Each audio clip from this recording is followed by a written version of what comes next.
with a smile on your face and show the world all the love in your heart. Welcome, Macon Pickleballers. Today is Monday. This is week 3 of the Macon Pickleball Challenge. I'm Greg Spicer. I'm going to be hosting this week's challenges, sitting in for Paul. Paul has done a great job in keeping us connected through this tough time.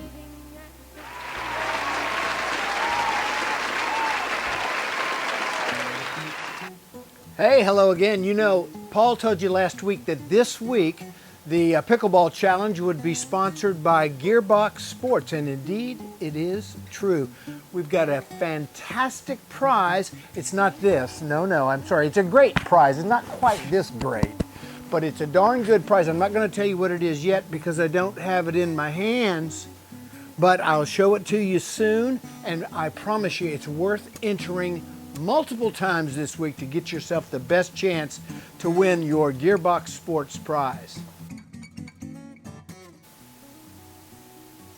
Welcome back, Macon Pickleballers. It's time for the week 3 Monday Pickleball Challenge.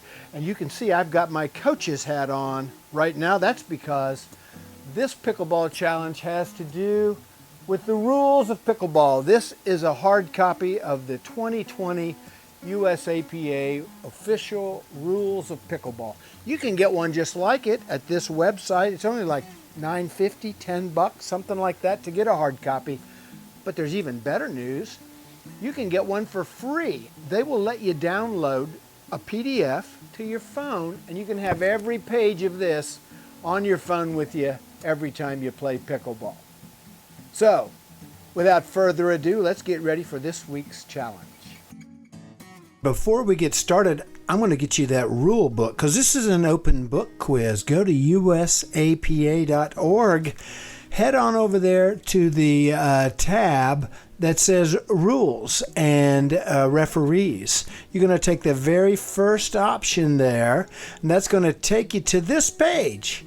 And from there, you can pick up a copy of this year's rules for free. Just click there and you'll get it. Ha! I got it twice. Okay, time for the quiz. 5 questions. It's open book. You got to get 3 points to pass. Questions are worth 1 point each. Are you ready? Here you go. Question 1.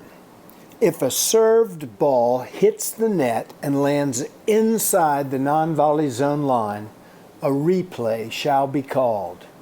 That's a true or false question. If you're not sure of the answer, you might check Rule 4.m.7. Question 2. You hit a ball at a sharp angle toward the sideline. It bounces in your opponent's court and travels beyond the sideline.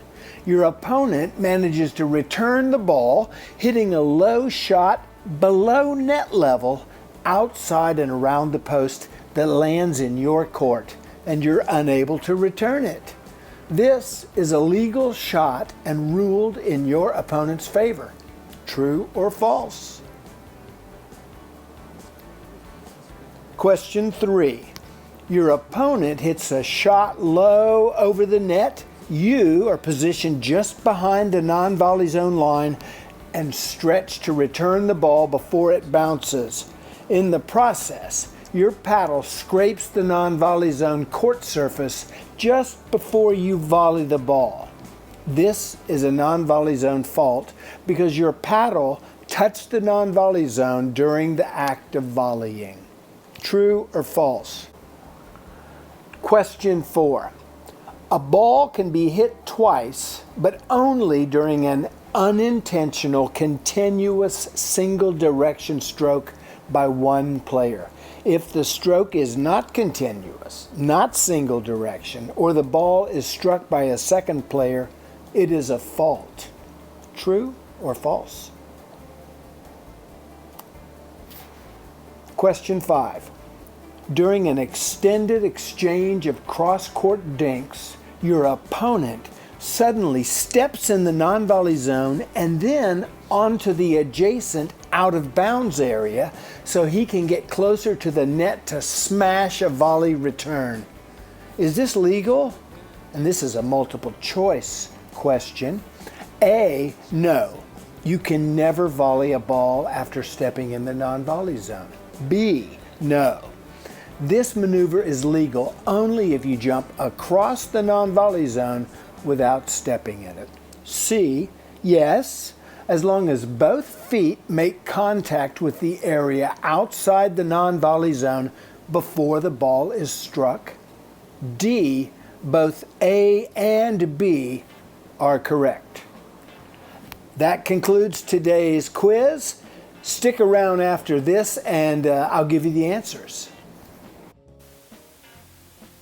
Making pickleballers, I would like to say one last thing. As the gearbox dealer in this area, look, I can understand that this is not a great time for me to be selling paddles.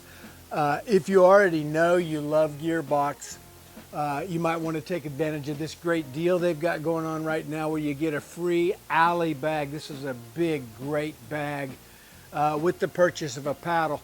But I'll be frank with you, this technology is nothing like the other paddles you've used. So if you haven't hit with one, I know you're going to want to hit with it before you decide to make a purchase. So man, as soon as we can get through this, I'll have plenty of demo paddles available, and I really invite you to hit with them. Now, if you already know you want a GX6 or a GX5 paddle, they're fabulous paddles, let me know and we can get you set up with that free bag deal. Thanks. All right, I've been going on way too long today, so let's go ahead and get these answers. Here's how you're going to score your Pickleball Challenge quiz. Give yourself 2 points automatically if you currently have a set of the 2020 rules. You would have those either because you already downloaded them before today, or you already had a hard copy of the rules, or you downloaded them today when we talked about it. If you did that, or if you have the rules, give yourself 2 points. Now our answers to the questions were false, true, true, true, and C, yes, as long as both feet make contact with the area outside the non-volley zone before the ball is struck. I've talked long enough, so you can go ahead and go back and match those answers up. Be sure to let me know or let Paul know if you watched today's video so that we can get you entered into the drawing for the fantastic Gearbox prize. Thank you.